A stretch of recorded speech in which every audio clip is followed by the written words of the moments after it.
Well, good evening. I can't even say good morning because it's about 10 to 7 Eastern Time, 6:50. The sun is just starting to go down. Sunset's at 7:42, I think. So I got my walk in. But this is strange. It's Saturday, March 21st, and I'm usually in my car on my way to WW meeting, and I say how I think I'm going to do. I'll be honest with you, I thought I was going to do better than I did. I really did. I did lose point 0.1. Mix up for the point 0.1 I gained last week, so I'm at a total loss of 85.6, but I can't explain it because I really stayed on plan the whole week. I really did. I didn't go off at all. I didn't binge eat. I didn't comfort eat. I limited my carbs. The only thing I can think of is that I weighed on my scale at home, and I always just weigh on the scale at WW. So who's to know when I ever get back there, because I will get back there, that I'll see a loss. That's all that really matters, is I'm going to see a loss. Because, it's never too late to start again. I know we all probably had a stressful week. I did see a lot of people say that they gained, and it happens. It just happens. But it's not too late to start again. It really is not. It's going to be another stressful week. It's going to be another stressful couple months, but we can't let it change our lives. It's changing our lives in a certain extent. We have to be socially distant from people. Well, I don't like that word socially distant. I do like physically distant better, because socially we can still keep in touch. We can still watch YouTube videos. We can still call people. We can still email. I forget who it was told me that we shouldn't be writing letters. The stamps are self-sticking, so you don't have to lick a stamp anymore. They just automatically self-sticking. And if you're really nervous about letters, write them now and keep them in a big manila envelope. And then once all this passes, it will pass, number them on the outside of the envelope, 1, 2, 3, 4, like whatever, and then mail them. And then whoever gets them will open them in that order, and they'll see what you were thinking on each day. And they will appreciate it. They really will appreciate it. And a lot of times, if you can just write down your worries and your thoughts, that's why I keep a journal. Well, don't write anything in the letter that you don't want to come back to haunt you. Number one. But what I like about my journal is I can write whatever I want, because my sister Denise, who I trust, has already assured me that they're going right into the fire. She's not even going to read them.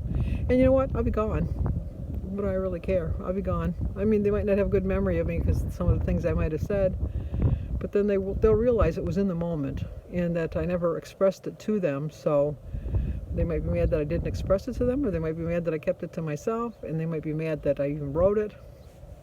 I won't be here. I'll have to wait till they get up to heaven to see me, and by then they'll be so happy to see me they won't care. They'll forget all about that. But we just have to remember when we started what our determination was, our perseverance, all of that stuff, all the stuff that we joined our weight group, whether it's Weight Watchers or Keto or TOPS or Jenny Craig or, whatever you did, whatever you're doing to lose weight. Just because this is going on doesn't mean you have to throw it all in the trash. Like they say, don't throw the baby out with the bathwater. So that reminds me, when we were little, thankfully I was the oldest, because we had to share the same bathwater. And there was 4 girls, and I was the first girl to get in the tub. So I never had to worry about that.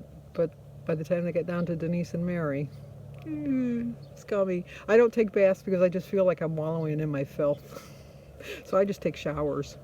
And I couldn't tell you the last time I took a bath. Probably been 50 years. I know I've never taken a bath in this house. And the other house that I moved in '86, I never took a bath in that house. I took a shower, trust me, I took a shower every day, but I didn't take a bath.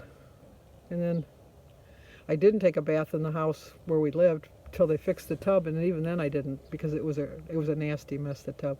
We rented it from the church, and a bunch of men were on the council that were looking over the house. And I always was complaining about the tub, because the tub was so bad. I bought one of those baby tubs, or little boat tubs, and we put it in the tub and have my kids sit in that to take their baths because it was nasty. It was disgusting. And then one day they had a woman on the committee, and she came into my house because I wanted to paint, and so they had to get the approval that I could paint. And she was looking around, and she says, well, why do you have so many throw rugs on your carpeting? And then I lifted it up to show them like where the seams were ripped, and I says, I'm afraid my kids are going to trip, so I put the rugs on that. And she says, well, this is just unacceptable. And then she went in the kitchen and she saw the tile. It was like, you couldn't even get it clean. It was, I mean, I cleaned it, but it didn't look like it was clean. And she says, this is really old. And I said, I think it's from when the house was built. She says, yeah, I know, this is bad. She says, well, what else would you like me to see? And I go, oh, are you prepared to see my tub? And when she saw that tub, I thought she was going to faint. And so she says, you know what, we're going to take care of this. And so they had some kind of meeting because I rented from the church, and so the church owned the house, and they had to have a meeting to decide what they were going to do. And 2 weeks later, I was picking carpeting. They had a new tub place come in to resurface the tub, and they hired a painter to paint the house. It was, you got to get a woman to take care of things sometimes, but in that case you really did. But I spent most of the day cleaning and disinfecting. Mondays are my usual days, but with this virus going around, I'm cleaning a little bit more. My house is smelling so pine sol-y. Jim came up. Jim is home now all the time. I don't know if I like that. I do, but it's like I have my own routine, and sometimes he kind of gets in the way of my routine. Not meaningful, like not like he wants to get in my way deliberately, but it's been different anyway. So he says, oh, you're cleaning the house, and I go, oh my gosh, you act like I never clean the house. I said, I clean the house at least twice a week, definitely on Mondays, but other days too. He says, well, I've never seen you clean the house. Yeah, because you're at work. Don't you come home and you smell the pine sol? He says, well, I guess.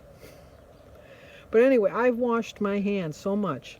I have old hands anyhow. My hands look old anyhow. They're looking even older because they're getting so wrinkly. Because every time I turn around, I'm washing my hands, which I know is the right way to do it. I know we're supposed to be washing our hands a lot, but I'm just like extreme with the washing, which is good, I guess. But it's just Jim and I here, but it's just I'm not taking any chances. So I'll have the wrinkly old hands. And then before I went for my walk, I was watching Joan's Pointed Plate, and she was saying some very nice words about me. Thank you, Joan. That was so nice of you. And she was saying a reminder of her mom, like I could be her mom. And then she thought, oh, I can't say that because I don't, how old I am. I'm going to be 70 this year. I think you're only 50, so I could be your mom. And even if you're a little bit older than that, I could have been a young mom. And I take it as a compliment when people say I remind them of their mother or their grandmother or a favorite aunt. That's a compliment. You could be the same age as me and say I remind you of your grandma, and I will not take offense at that, because that is to me the ultimate compliment, and I thoroughly accept it. And you can call me old because I am old, but I'm just old in age. I'm not old in how I feel. Well, sometimes sometimes I'm a little creaky, I'll tell you, but I don't feel like I'm going to be 70. I really don't. I just don't. But for breakfast, I'm going to show you my breakfast because I'm going to end the video right about now because I've already gone on for about 9 minutes now already. But I had my breakfast, and then just before I went for my walk, Jim had 2 pieces of leftover pizza in the refrigerator from last night, and he won't eat leftover pizza. I love cold pizza. So I had 2 slices of pizza, and then I had my lemonade and cranberry juice, and I didn't film it because I guess I was in denial or something. I don't know. I just didn't film it. But that was 21 points because I looked it up, 10 points for each slice of pizza, and then 1 point for my lemonade and cranberry juice. So that's 21, and my breakfast, which you're going to see, is 10 points. So that's 31. I get 23 points a day because I am on the blue plan. And I think that still gives me a blue dot, because I think you can be 8 over and 11 under, but I could be wrong. But if not, I have my weeklies because today's my first day with my weeklies, and I get 42 weeklies. So if anything, I'll just use some of my weeklies. And I walked my 2 miles, so I got that in, and did a lot of washing and scrubbing and cleansering and Lysoling. Everything, washed all the doorknobs and the walls, the wall switches, and anything that could be touched. And then washed my hands, and then did something else, and then washed my hands, and then did something else, and then washed my hands. So, like I said, it's going to be a stressful couple months. I know some of the people are saying that it'll be done in 15 days. I don't believe that. I think it's going to be into the summer. But, you know, it's our new reality, and we just have to accept it and just learn from it. And just be a little more diligent, you know. Keep the practice of washing your hands even afterwards. I watched a press conference this morning with Governor Cuomo, and he was doing statistics, and he was showing that, you know, like, I think 90,000 people have got the virus but got better. So, you know, we have to live with that. I mean, it's not an automatic death sentence like everybody's afraid of. But that doesn't mean that you can't be cautious, and you still got to be careful with everything that you're doing. And my sister Denise had gone to the Kroger's today because I used the last of my berries. So she called me and she said, they do have berries here. And I go, buy me some. Buy me, buy me, buy me, buy me, buy me. I was like a drug addict with my berries. So she bought me some blackberries and some strawberries and some raspberries. And then I said, well, they have some cucumbers, because I kind of went through my cucumbers pretty quick. So she picked me up a couple cucumbers. So I'm all set. Like I said, I got a pantry full of food, and I got a freezer full of food, and my refrigerator's all set. So I'm all set. And see, I said after 9 minutes I was going to stop babbling, and look at me, I'm still babbling. So I am going to end it now, but I'm going to show you my breakfast after this, because I wanted to show you my quote for the day. And I lost 0.1. So if you're new to my channel, please subscribe, leave a comment, hit that like button, and share it if you think somebody might like to see it. And thank you, everybody, for letting me ramble on like I ramble on. It just, it does make me feel better to hopefully put other people at ease, you know, because I know we're all scared. I'd be lying if I said I wasn't, because I am a little bit, but I'm not going to let it take over my life. So, stop talking, stop talking. Okay, I'll talk to you guys tomorrow. Okay, we're going to eat breakfast. I'm going to have some bacon and eggs and some berries and half a bagel and some grapefruit. Cup of tea in that. Today is Saturday, March 21st. Started my day with a prayer. My quote is, a person needs 3 things in life to be happy: something to do, something to hope for, someone to love. It's a 10-point breakfast. I get 23 points on the blue plan, 0 for my egg, raspberries, tea, water, and grapefruit, 4 points for my half a bagel, 3 points for a tablespoon of peanut butter, and 3 points for 4 slices of center cut bacon. So I still have 13. That's the peanut butter. It's Thomas's bagels and center cut bacon.